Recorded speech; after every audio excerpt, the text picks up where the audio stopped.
یا مرحبا۔ عورتوں کے مسائل بیان ہم کر رہے تھے، تو گزشتہ جو ہمارا بیان ہوا تھا وہ حیض کے احکامات بیان ہوئے تھے، اور آج ہم بیان کریں گے استحاضہ کو، کہ حیض کے جب احکام بیان ہوئے تھے تو اس میں استحاضہ اس کا بار بار ذکر ہو رہا تھا، اور اس وقت بھی عرض کیا تھا کہ استحاضہ بیماری کے خون کو کہتے ہیں، کہ رحم سے جو خون آتا ہے اس کو حیض کہتے ہیں، اور جو کسی بیماری وغیرہ کی وجہ سے خون نکلتا ہے اس کو استحاضہ کہتے ہیں۔ تو استحاضہ کے بارے میں فرمایا کہ استحاضہ کا جو خون ہے جس کی بیماری کی وجہ سے آتا ہے، ان دنوں میں نماز پڑھنا اور رمضان ہو تو روزے رکھنا یہ واجب ہیں، اس کی وجہ سے نماز اور روزہ نہیں چھوڑ سکتے۔ اگر نماز نہیں پڑھی یا روزہ نہیں رکھا تو پھر قضا واجب ہے، کیونکہ یہ حیض نہیں ہے، حیض کی وجہ سے نماز معاف ہوتی ہے اور روزے کی پھر قضا کرنی پڑتی ہے، لیکن استحاضہ میں تو ضروری ہے کہ نماز بھی ادا کریں گے اور روزہ بھی رکھیں گے۔ اور پچھلے کلپ میں ہماری وضاحت ہو گئی تھی کہ حیض اور استحاضہ میں کیسے فرق کریں گے، تو اس کی وضاحت ہو چکی ہے۔ دوسرا مسئلہ یہ ہے، استحاضہ کے دنوں میں نماز کا وقت داخل ہونے کے بعد نیا وضو کر کے کپڑے بدل کر، کیونکہ استحاضہ کا خون بیماری ہے، جیسے اگر آدمی کے جسم سے کسی بھی حصے سے خون نکلتا رہتا ہو اور وہ خون اس کا عذر بن جائے اور وہ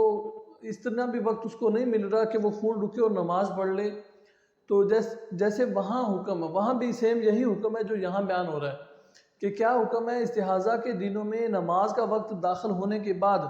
نیا وضو کر کے کپڑا بدل لے یا اچھی طرح دھو لیں، اور فرض واجب سنت نفل پھر پڑھ سکتے ہیں۔ جب یہ وقت ختم ہو جائے گا، نیا نماز کا وقت شروع ہوگا، تو پھر نئے سرے سے ہم اس کا اہتمام کریں گے۔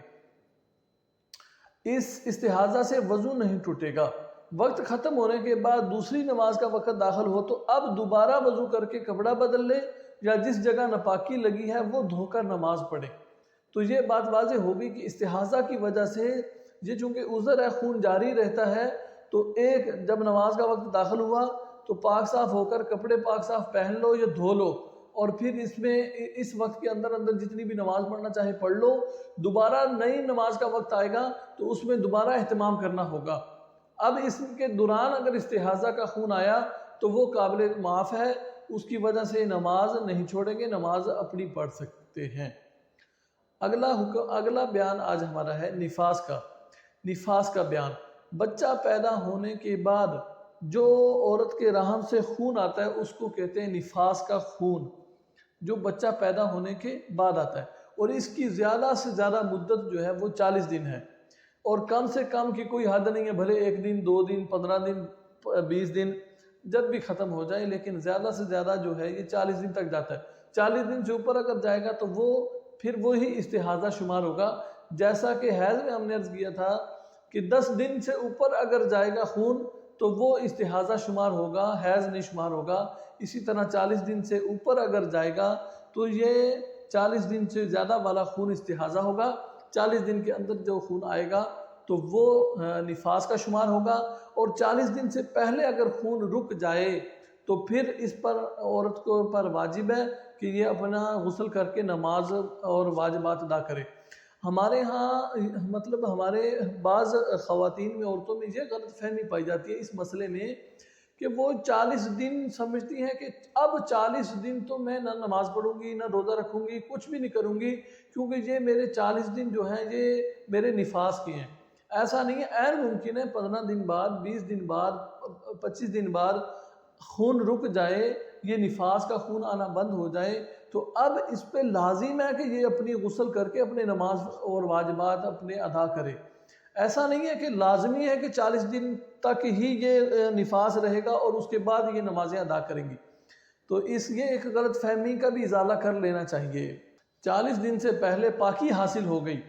اور صرف اتنا وقت ملا کہ تکبیر تحریمہ کہہ سکتے ہیں، تکبیر تحریمہ کہہ سکتی ہے، تو بھی اس پر یہ نماز لازم ہو گئی، اس نماز کی قضا بعد میں کرنا ضروری ہوگی،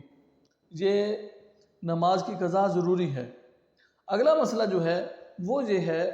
کہ نفاس کے دوران نماز پڑھنا، روزہ رکھنا، قرآن کریم کی تلاوت کرنا، قرآن کریم کو ہاتھ لگانا، ہم بستری کرنا،